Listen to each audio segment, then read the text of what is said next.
Hi, I'm Rochelle Gentile, president of the Dubuque Symphony Orchestra League. I'm here at the Dubuque Golf and Country Club, kicking off our virtual Soundbite series.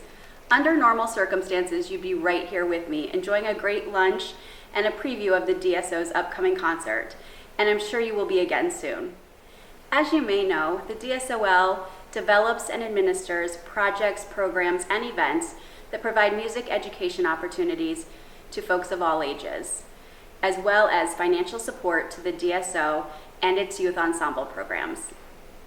Each year, the League contributes support to youth education events and programs such as the 3rd and 5th grade Arts Trek concerts, the 4th grade Adopt a Musician program, the Youth Concerto competition, the Dubuque Symphony Youth Ensembles, and the Summer String Camp.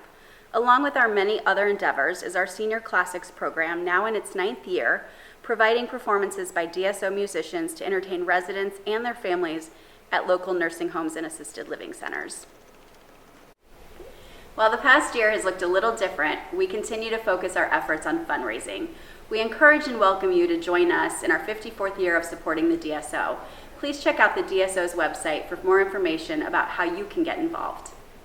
We hope to see you soon, but before I go, I'd like to introduce our esteemed music director and conductor, Dr. William Intriligator. Thank you, Rochelle, and welcome, everyone. I'm at the Dubuque Symphony Orchestra offices on Zoom, and joining me here are our two wonderful soloists on our Classics 1 concert, Lorraine Min and Terry Tam. Welcome, both of you. Thank you. So we're so excited to feature you both. It's a rare treat to have two concertos on one program, and especially when there's a special chemistry between the soloists, husband and wife team. This is, I think, the first time that I've ever done anything like this with the Dubuque Symphony Orchestra, and we've had a wide range of different kinds of soloists over the years, but a husband and wife team, I think this is the first time, and I'm so excited. So tell us a little bit about your backgrounds. Lorraine, if you don't mind, maybe you could go first. Your musical background and professionally and things of that nature. Sure.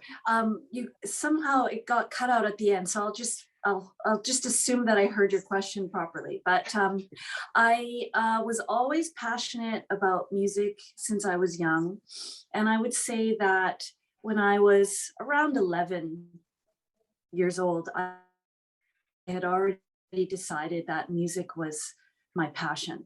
And so I became pretty serious, and I'm from Vancouver, British Columbia, Canada, but was born in Victoria. And so I left home when I was still in high school to study at Interlochen Arts Academy in Michigan. And so from there onward, I lived for many, many years in the United States, and went on to study at the Peabody Conservatory at Johns Hopkins University in Baltimore, Maryland, and then continued onward to the Juilliard School, where I received my master's and doctoral degrees there. So I worked in the US and spent, I felt that this was going to be my destiny until I met Terry Tam, who is Canadian, born Canadian, and he essentially is the person that shifted my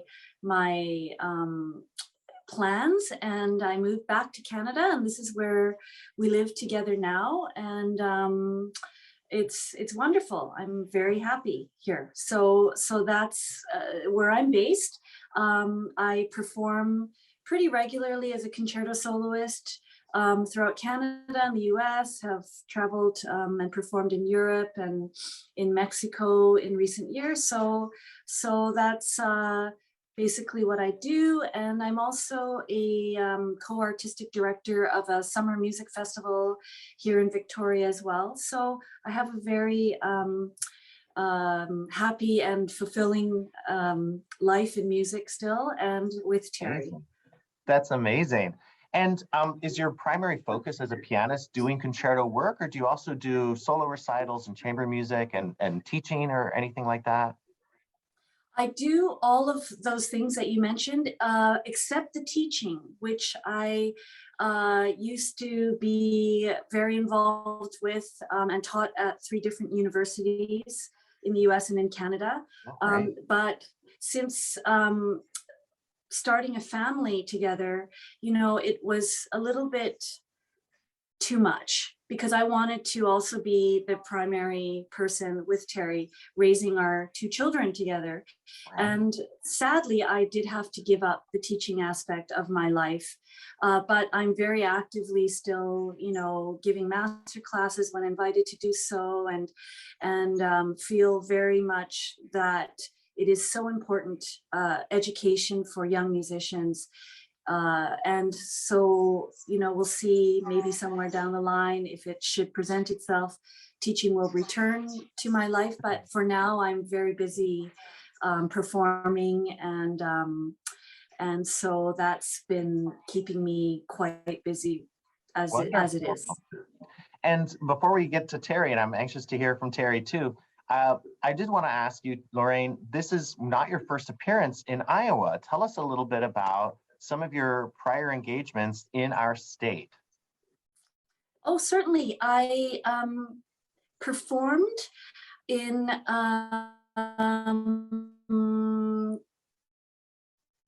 a few different, and in Ottumwa, I think it's called, and in Iowa City at the beautiful university concert hall there. And as well as by coincidence, I played a Saint-Saëns piano concerto. However, it was the 4th concerto, which is rarely programmed, even more rarely than the 2nd concerto, which I would say is his most famous out of the 5 that he wrote. And it was a wonderful trip. I very much enjoy Iowa, so I'm really looking forward to being back, but this time in Dubuque, which will be my very first appearance. Yes. Oh, we're so excited for you to be here. Oh, Wonderful. thank you so much. Oh, thank you. And Terry, tell us a little bit about your background. Lorraine mentioned that you are also a native Canadian. Tell us a little bit about your musical journey and where you're from and everything like that. Sure. I'm born in Toronto, and did a lot of my musical training in Toronto. Lorraine and I do have in common that I then also went to Baltimore and trained at the Johns Hopkins or the Peabody Conservatory. Although not at the same time as Lorraine. So we actually just missed each other there, and we hadn't met yet.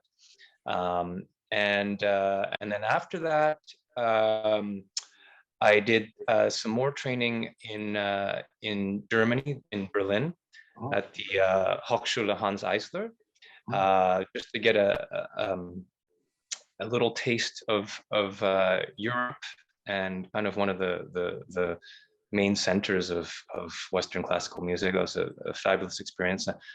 So there was a year in Berlin, and I also spent half a year in Paris, studying as well on a grant from Canada. And so then Lorraine and I actually met around that time, near the end of my studies, and I guess near the end of her doctoral studies at Juilliard. We actually started performing together as chamber music partners, and so we had met probably years before that, as musical friends. And, the circle of musicians is small, especially in Canada, but you could say that really worldwide. It's kind of a small circle. Not many degrees of separation between classical musicians, as you know. Okay. And so we actually first met in New York when I was just visiting some friends, and Lorraine was studying at Juilliard, and we just were introduced to each other, and it was actually the first time we had met, which was kind of unusual for kind of Canadians to not have met each other before the age of 20. And but then many years later, and so we became friends kind of for years, and then years later, I made a proposal, not a marriage proposal, but a proposal to perform together, because I had heard Lorraine play on a few occasions, and I thought she was an amazing pianist, and I thought this is a pianist that I would love to kind of form a partnership with. And so we did start performing together, and well, one thing led to another, and we became partners in a deeper sense as well. And that was also around the time when I got my first position as concertmaster with an orchestra in Canada, Symphony Nova Scotia. And and then since then we also moved to Australia. I was concertmaster of the Adelaide Symphony in Adelaide, Australia, and eventually we found our way back to Victoria, which is right by Vancouver in British Columbia, on the west coast of Canada, where now I've been the concertmaster of the Victoria Symphony for a number of years, and we've made our life here. And that's kind of the short version of the story. I play a lot of chamber music outside of the concertmaster job. I do guest solo appearances, concerto appearances as well. And so we keep a pretty busy life. I don't have much time for teaching, don't have regular students, but I do master classes and some coachings, chamber music coachings. And you were telling me that the Victoria Symphony has a very full season. Is it essentially like it's a more than probably full-time job though? I mean, it's when you, like, for instance, when you come to perform with us in Dubuque, you're probably having to take a week off from an actual concert in Victoria, because is it pretty much almost every week that they have a concert there? Sure. We have a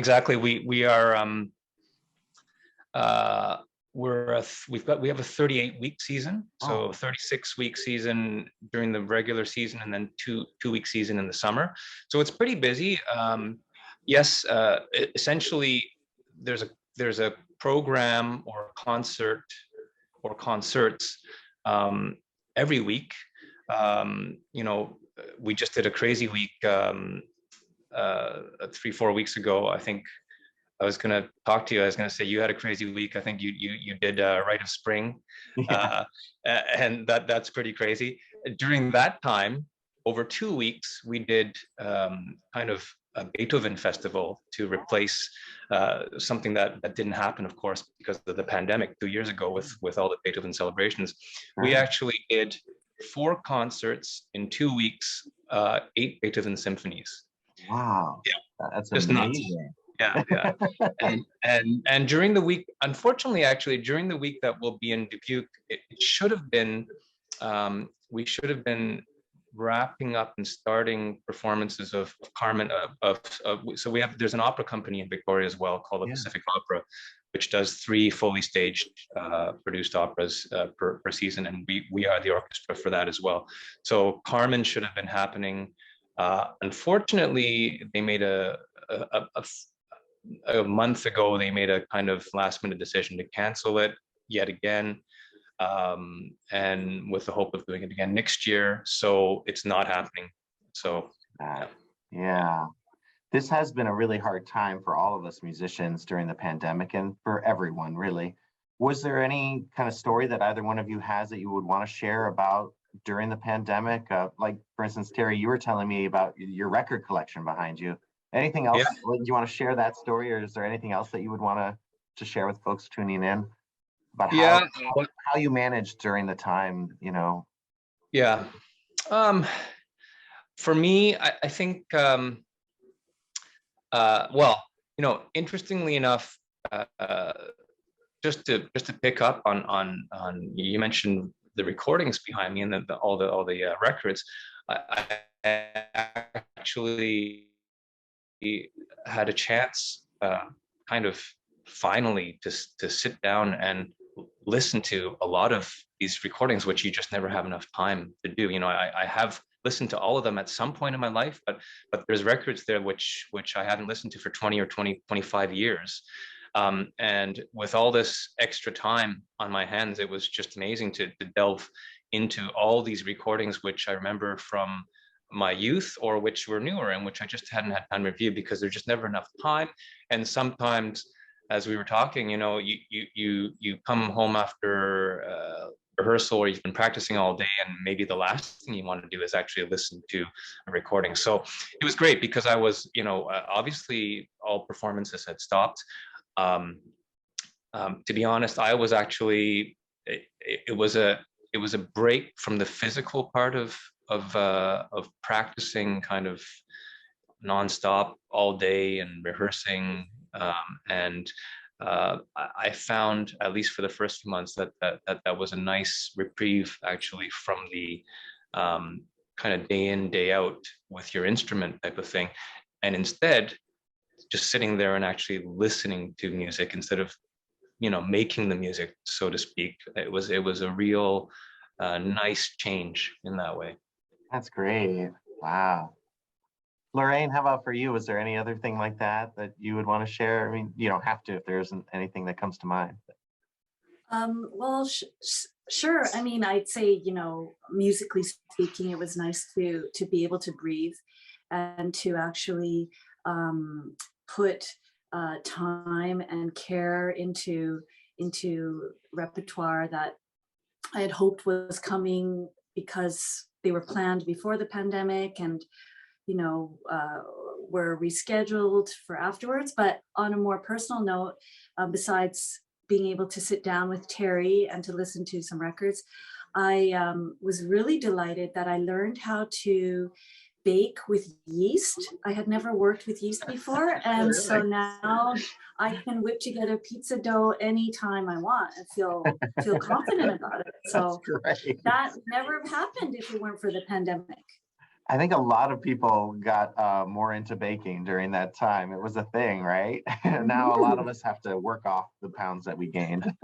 Exactly. Well, now you're both going to be featured in romantic concertos that are kind of among the most popular concertos by those composers. They are not just, that's not where the similarities end too. It's kind of unusual that it ended up being that you're both performing concertos in G minor, and you're both performing concertos whose, at least in the case of the Bruch final version, was from 1868. So it's incredible, these similarities, but yet these pieces are very different, aren't they? Yes. Yes, yeah, totally different. And I didn't know they were both from 1868. That's amazing. Neither. Isn't that That's crazy. Yeah. I don't know if, do you know if they knew each other, Max Bruch and? You know, I don't know that they did, but I kind of would be surprised, like what you were saying, Terry. It's such a small musical world. And I mean, Saint-Saëns certainly was kind of a worldly figure, even though he really didn't leave France very much. But I mean, maybe he did. I don't know that for sure, actually. But you know, it's interesting. I wonder if they knew each other. I don't know for sure. Yeah. It's just funny because you then usually you hear about composers meeting and being in the same circles and that type of thing, but it's seemingly the worlds between Bruch and Saint-Saëns, just off the top of my head, are not the same world, but like you said, likely they knew of each other. But it's interesting. I don't know if they would have heard each other's these concertos themselves. Well, Saint-Saëns was certainly a figure that was aware of other composers. He was a huge fan, for example, of Liszt and Wagner, and was very outspoken about composers' music that he admired and did not. And actually, he did, even though his music didn't really leave France as far as his career was concerned. He was a world traveler, and I think he died in Africa because You're right. Loved to travel. And you know, his fifth concerto, known as the Egyptian, was inspired by his visit to Cairo. So he's quite interesting in a way. And maybe he would have known Bruch's music, but maybe not. I'm not sure. I wonder. He had a symphony called Roma. I think he must have won the Prix de Rome when he was young. Probably spent a year there, you know, at least at that time when he was young. You're right. He was quite, And wasn't Saint-Saëns also an incredible like polymath? Wasn't he like brilliant in astronomy and mathematics and things like that? I mean, his life is just an incredible person. Absolutely. Yeah. And he was a fabulous, well, he was a child prodigy on the piano, fabulous pianist, but also an incredible organist who was actually the opening of the first movement of his second concerto was composed at the organ, or that's where he got his inspiration. Totally hear and that. very much Yes. like a Baroque prelude, and we Like can a hear the like a organ. prelude or a toccata where there's like a sustained low pedal and then Mhm. things going on. Yes, it's very much like that. Yeah. Brilliant. Yeah, there was I was just reading our program notes. We have a great program note annotator about that Saint-Saëns, and I didn't know this until I read this, but our program note annotator mentioned that I guess when Liszt heard Saint-Saëns play the organ at the was it the Madeleine? I mean, one of those cathedrals. He proclaimed that he was the greatest, that Saint-Saëns was the greatest organist in all of Europe. So, I mean, he doesn't get credit for that. We think of great French organists and you think of like, you know, Fauré or somebody like that. But, you know, Saint-Saëns apparently was really something. Oh, it's funny you mentioned Fauré because he very much, they were colleagues and friends, and he apparently borrowed Fauré's melody for the slow theme in the first movement. Oh, you're kidding. Really? I didn't So know that's that. interesting you mentioned Fauré, who was also a great organist, as you pointed out. Well, the origin of this piano concerto has an interesting story. I guess supposedly he wrote the whole piece in about 17 days.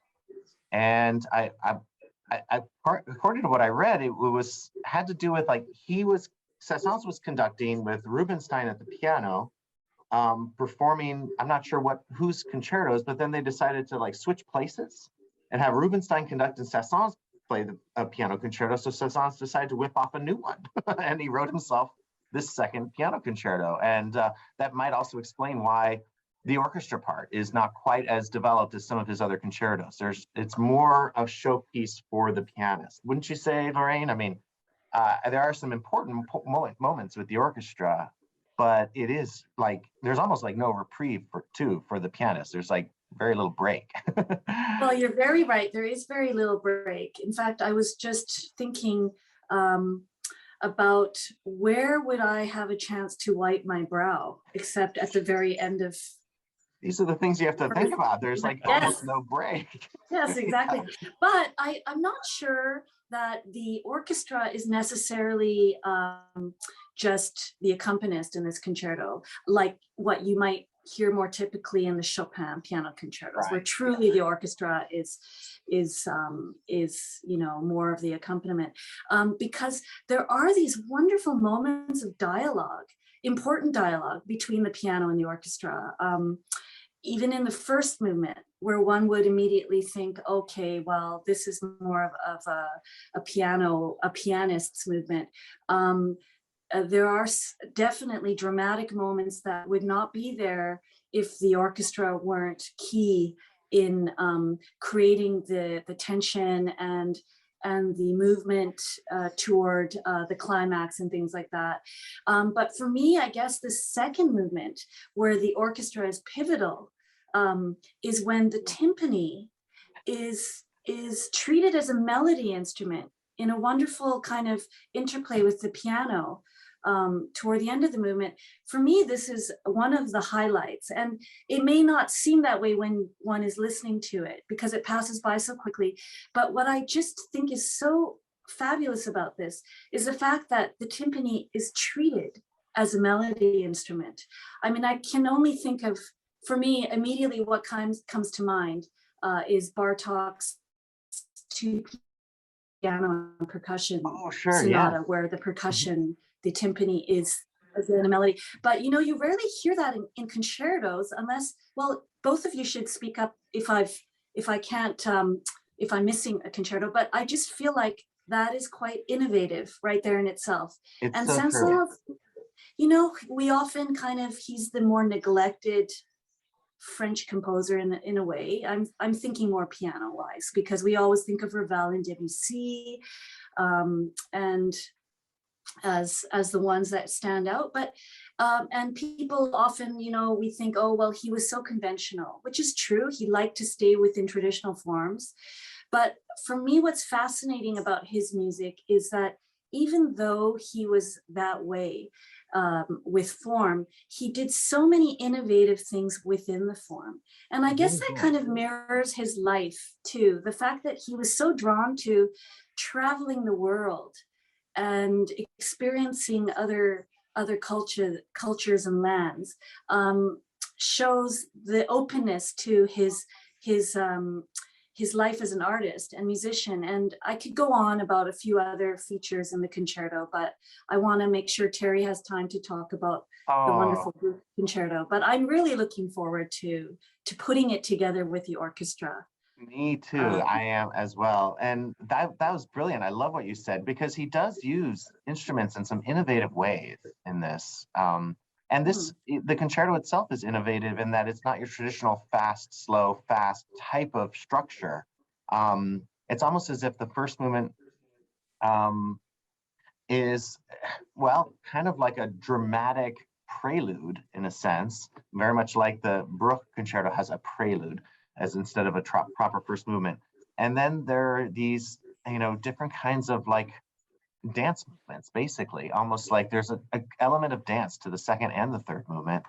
And I did want to ask you though, before we move on to the Bruch, one other question about that that little counter melody in the second movement, the ba da da dee da da da da dee da da. It seems so French, and I just wondered if there was anything that you would want to point out about that. Oh, it's wonderful. It's such a, it's out of nowhere because, well, so the second movement, as you pointed out, is unique in the fact that it's fast. It's not typical slow lyrical. It's fast. It's a scherzo, and it's light and elegant. And that middle melody that you point out is kind of unexpected because it's not as light. It's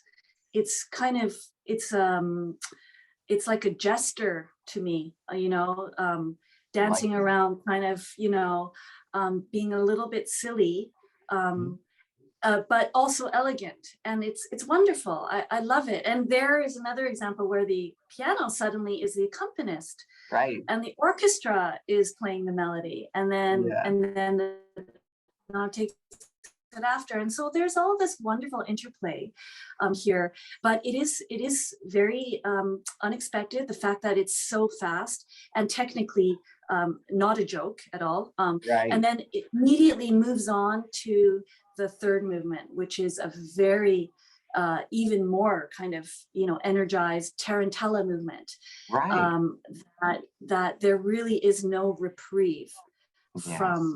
from the excitement. It just starts exciting and ends exciting, and ends in such a frenzied kind of energy that it ends before you can even blink, really. Or that's how I feel at the piano anyway. Right. I wonder Yeah. if he was inspired in part by Mendelssohn's the last movement of his Italian symphony. That's a similar kind of style of tarantella. Yeah. That's great. Well, thank you for sharing those thoughts on the Saint-Saëns. I'm My just pleasure. so looking forward to hearing you play it. Oh, I'm looking forward to playing it with you. Thank you. Oh, good. And Terry, thank you for being so patient. So tell us a little bit about some of your thoughts about the Bruch. I mean, there's so much to say about a piece and we only have a few minutes left, maybe, I don't know, five minutes, 10 minutes, something like that. But what are some of the things that you would want to point out to our audiences who might be watching us today? Well, it's interesting. Bruch is not nearly as well known as a composer as Saint-Saëns. And in fact, although he was, like many of these composers, he was a prolific composer. He apparently wrote, hundreds and hundreds of works, small works, but also large works for orchestra and choir. And yet they're not really performed. And, and I can't say I know the reason why. There you can draw there's many similar composers out there from that time where we don't hear their works. And it's not necessarily because they're not great works. It's just they haven't, somehow there's no exposure. But certainly the difference here is that Max Bruch is known for his violin works, and in particular this concerto. And this concerto is probably one of the most well-known violin concertos in the repertoire. Number one, he wrote 3 concertos.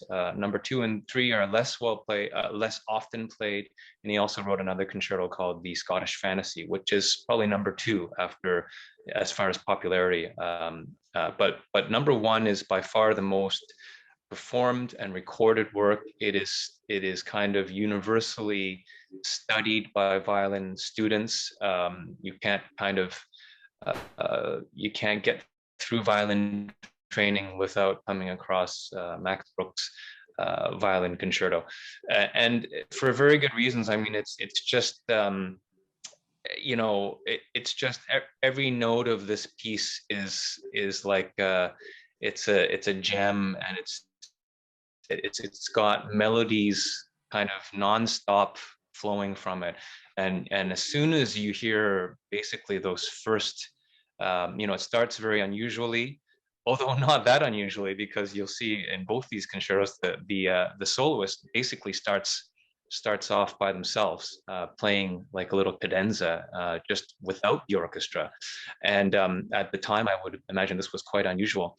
But really, right from the very beginning, it's captivating with how melodious he's able to make this, and that goes right through the first, second, and third movements. And it's kind of, there's no dull moment in this concerto. There's no moment where you kind of, your mind wanders off, or you start yawning.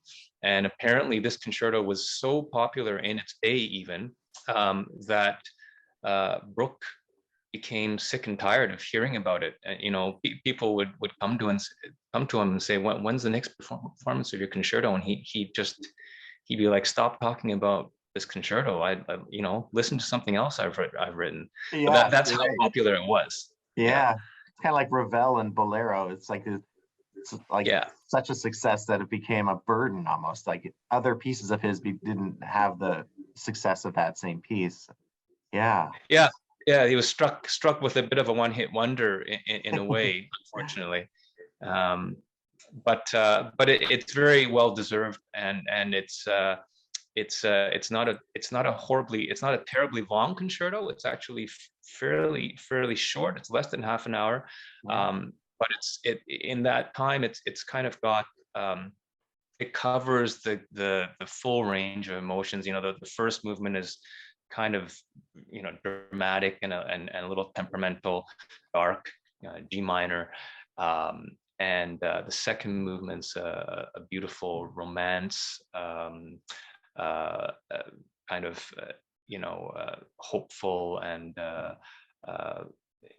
charming. And then the last movement is kind of very, very, it's another dance type of movement, boisterous kind of dance, German type of, joyful kind of movement.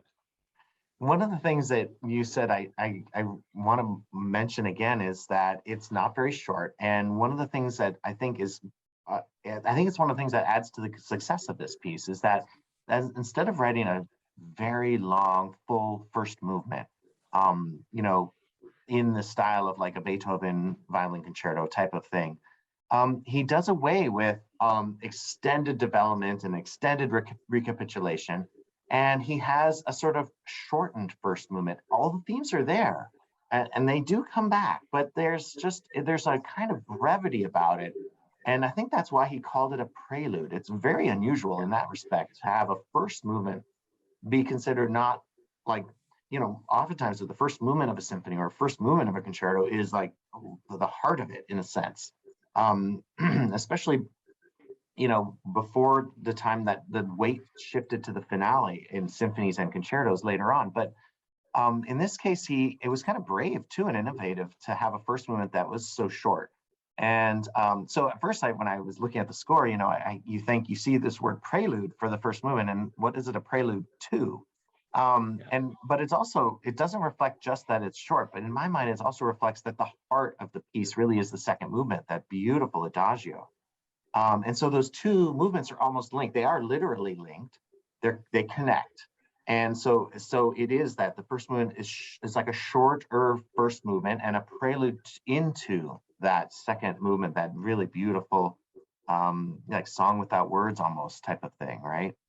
Yeah, yeah. It is very interesting, and of course, you know, when I was a kid and I first started studying this piece, I had no idea that it was a prelude because I didn't know what the word Vorspiel meant, right? Right. It's always, that's what it says on the music, and you're like, I don't know what that is.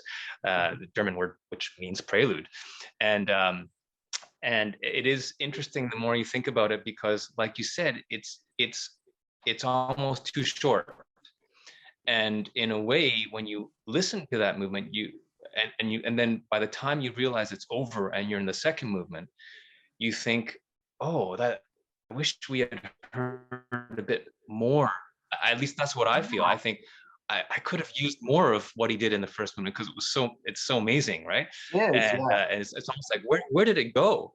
But it's also great because it makes you want to come back and hear the music again. And even the way he ends the first movement on this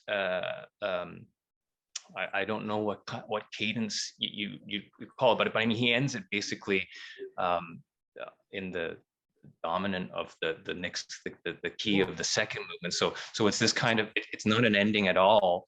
Right. It's this, it kind of leaves you unsatisfied with the final chord of that first movement, because it has to now lead to the second movement, and it's hard to express it without on Zoom, but you know, when you hear it, you'll be like, well, you can't end there. There's no way you can play the first movement by itself, Right. because it demands that we move into the next key. It really does. Yeah, so even the way he's written it that way is this prelude to the second movement, and you're right, the second movement is actually the longest movement of the three. It's close to 10 minutes long, I think, and the other two movements are 7 or 8 movements, and that's a little bit unusual too, that in a concerto that the second movement is the most significant in length. And so, I mean, in a way, I think he was, it's interesting. I don't know if how purposeful it was, but he was kind of experimenting with form himself, because this is, like you said, this is, I don't know of another concerto off the top of my head, violin piano, that does have this kind of prelude-ish theme to it.